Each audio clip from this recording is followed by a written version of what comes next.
L'Angleterre affrontait le Brésil. Très très beau match de très haut niveau, tant dans l'intensité que dans la qualité technique.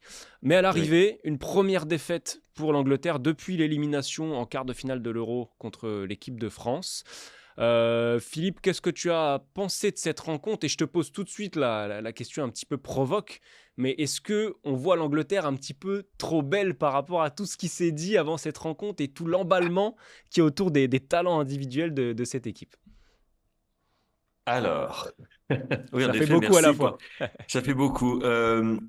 Bon, première chose, en effet, le match était d'un très très haut niveau, d'une très grande intensité et très très ouvert par rapport à l'habitude. Ce qui d'ailleurs a été dû en partie, je pense, à l'engagement de cette très jeune équipe du Brésil, qui était une équipe un peu new look, qui manquait beaucoup beaucoup de joueurs. Martinelli, Thiago Silva, Ederson, Alisson, Gabriel Jesus, bon bref. Je dirais pas que c'était une équipe B parce qu'on avait quand même Rodrigo et Vinicius devant, qui ont fait bien les misères d'ailleurs à cette équipe d'Angleterre, qu'on a vu le petit Hendrick, la nouvelle petite merveille, qui au passage est devenu le plus jeune joueur à avoir marqué à Wembley, Ouais. à 17 ans et 246 jours, pour être tout à fait précis.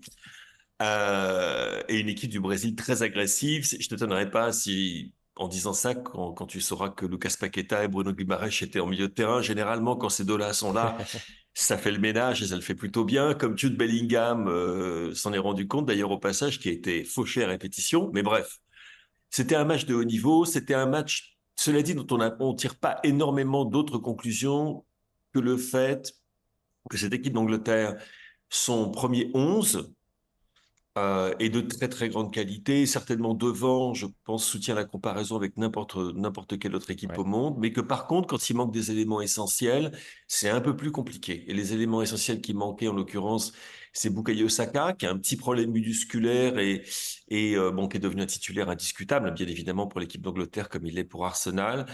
Il sera prêt au passage pour le match contre Manchester City du week-end prochain. Et puis Harry Kane, bien évidemment, qui s'était blessé avec le Bayern quand il avait heurté un poteau en marquant Ouais. lors du week-end dernier. Et donc, bon, Kane et Saka qui sont pas là, ça fait déjà une différence. D'autres joueurs qui, au passage, l'Angleterre a perdu d'autres joueurs pour le match contre la Belgique, parce que c'est vraiment des matchs de gala qu'on a en ce moment à Wembley. Kyle Walker, qui s'est blessé contre le Brésil, ne sera pas là contre les Belges. Et Harry Maguire également souffre d'un petit problème. Pour l'absence de Maguire, c'est peut-être moins un problème, mais bon, ça c'est une opinion personnelle.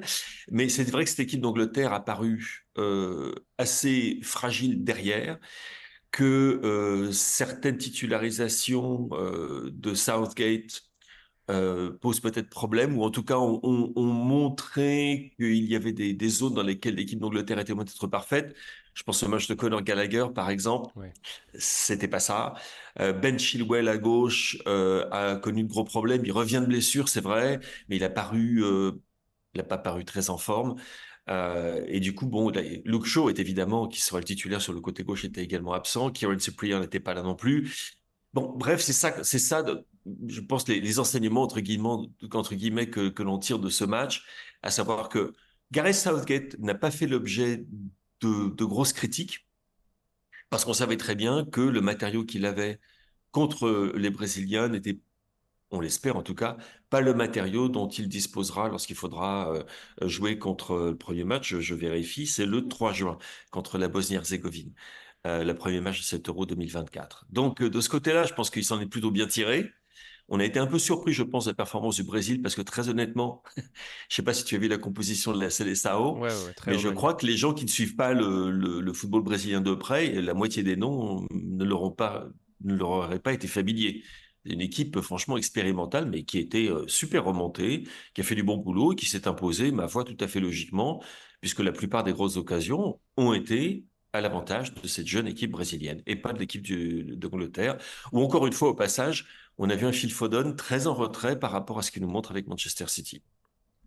Donc oui, des questions. Est-ce qu'on la voit trop belle? Je te donnerai la réponse au mois de juin, pas avant. Je crois que là, on est dans les matchs de préparation. C'était l'avant-dernier. Le dernier, ce sera contre la Belgique ce mardi. On espère voir un petit peu plus que ce qu'on a vu. Je te confirme que Jude Bellingham est un excellent joueur. Il a été fantastique.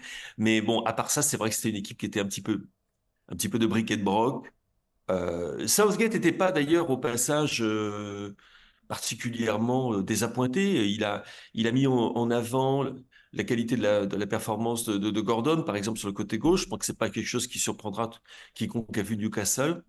Et puis également, je pense que le point positif, c'est le fait que Kobe Mainoo de Manchester United, quand il est entré en jeu, on a vu la différence.